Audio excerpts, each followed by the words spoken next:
which reported as well as grating cheese, which adds to the labour cost. But we are going into an autumn soup menu now, and we want to do a Stilton and celery soup, and I'd much prefer to find a really good, tasty Stilton.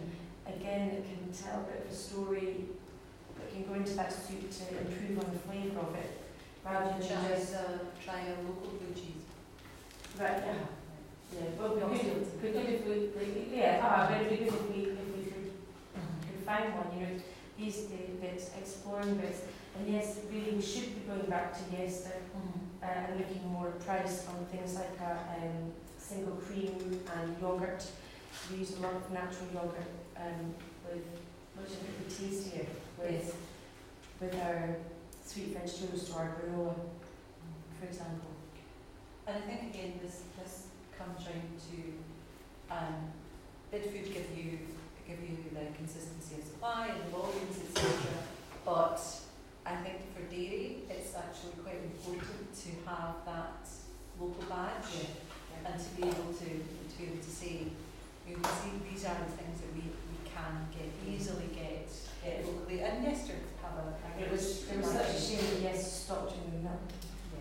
Because we were getting all of our milk from Yester, and then it was just really easy to add on the yoghurt and the cream and what have you. But there is another local milk, banana milk is another local one to hear. So yes, there's McQueen's, Banali, and we're obviously 1 gram's milk at the moment, which is still coming out of Yester. But you know, guaranteed it's actually coming from Yester. Yeah. Milk and Banali, I think it's a penny a litre more expensive, but I'm not sure what supply we can get from them, because we know well, it comes to Amazon, so and they've said that we probably need supply, because we crave a lot of milk. So I think all in all, a great deal of this is around the price for local produce as against a national supply where you might not necessarily know where that's coming from, and how do you then inform the customer. So and that's really about telling your story. So how do you tell your story? And we've been talking about at the moment we don't have a physical menu as such. You're putting one together, putting a board. So, sorry about small type here. So, and really, you know, just some quick tips around how to tell your food story on your menu. So, we talked about suppliers and signposting your suppliers, naming your suppliers, maybe having some photography, some quotes, and using all of any opportunities in signage and promotional materials. Social media, I know you're an absolute whiz on social media. So make sure that you're naming suppliers there, talking about your local produce, telling that story, working with suppliers, partnership working with suppliers and local food groups. I know we've got Slowly Food Drink here. So is there any cross promotion you could do, any new products that you could be featuring and benefiting each other? Looking at traditional recipes and giving those a contemporary twist. That's something that you can do. This is something that's really interesting me at the moment is about literally a story. So what's the food heritage? What is the heritage of you know, some of the recipes that you're using? And there's a bit of research going on at the moment around food being linked with memory, and this retro is one of the really big food trends at the moment. So taking things back to, you know, a good plate of mince and tatties or something like that. Your staff are absolutely key to this message. So make sure that they're completely au fait with what ingredients are, who the suppliers are, and that also helps that kind of queuing thing. So if you're telling somebody the story to tell, you're managing the queue. You know, mealtimes I think are traditional storytelling occasions. So you know, just let that magic happen. I was just going to add on things like the suppliers. It's really good to write on their name and all of their spending, etc. But you could also drill a little bit deep, because a lot of those suppliers may rent lands of various farms and things like that. So you could have milk only originated from this specific area and have a little map that sort of maps are fantastic, you know, that works really, really well. Bridgeford have got a really good map. Yes. Of where everything. Yeah. Yes, somebody let's on that with yesterday. Yeah, there you go. Yeah. Just for showcasing the produce you use, I found quite a lot of restaurants and things use blackboards, because you're not going to use the same producer for, you might be changing producers, you might be moving from supplier to supplier, and it can be quite a big cost if you're using physical menus or even printing things to say, you know, we're using Anderson's bacon, we're using these eggs, and actually 2 weeks down the line you change it. So it's quite good to even just have a blackboard somewhere. It doesn't have to be on your menu, but in your cafe. We talked about that, because one of those products is an interesting one, because bread, we were using Dunbar Bakery. Now Dunbar Bakery no longer deliver on a Monday, which causes a slight headache for us, because we can't order enough rolls and cook our bacon and egg rolls. So we're now using both Dunbar Bakery and Premium Bakery. And we're now, I'm also using them for different things. We're using Premium Bakery's little rolls for our soup now, which are actually going down a storm, which is great. But yeah, a blackboard that you can change. Yes.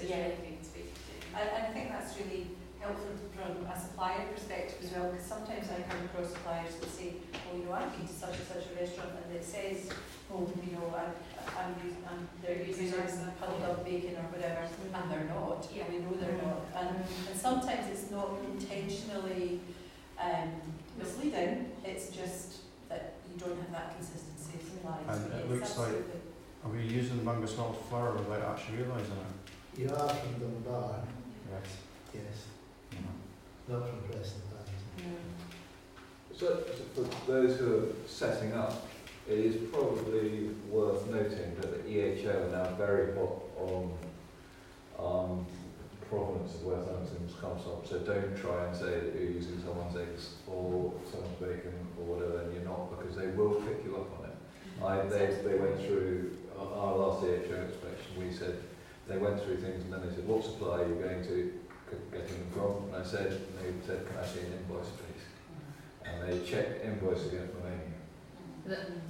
Does everybody know what an EHO is? Environmental Health Officer. Sorry, it's just sorry. But I think that's really good. I think that's really good, because actually it's a breach of trading standards if you are saying that you're using a certain product and it's not actually from that place. So it's actually. They weren't doing this 3 years ago. It is also part of your what they call HACCP, hazard analysis, critical control points, and it's your food safety system. So you are legally obliged to do this. So that is good that they are checking up on it, because that's the very start of the supply chain, and you should actually be going out to see your suppliers and visiting their premises so that you're assured that they are doing everything as should be happening. And eventually, that's time. You mentioned HACCP. I'd just be very interested to know if it's been imposed upon small businesses through the EHO. Yeah, should be. Yeah. It's the law. Most of the smaller food businesses will be using CookSafe, and that's generally what the EHO will encourage small food businesses to do. Yeah, we were asked about traceability is one of the 7 parts of it. Yeah. It is. Yeah. It's the very I didn't actually realise until this year that the Environmental Health Officer actually has food trading standards up to culpability now. So she says she's coming in with 2 hats on. So she's EHO inspection and your food standards inspection. And I don't think I can recall that happening in the same inspection before. Yeah, they brief this stages now. That kind of concludes the first piece, unless Can I ask the question? So it's escalated. I mean, presumably now reasonably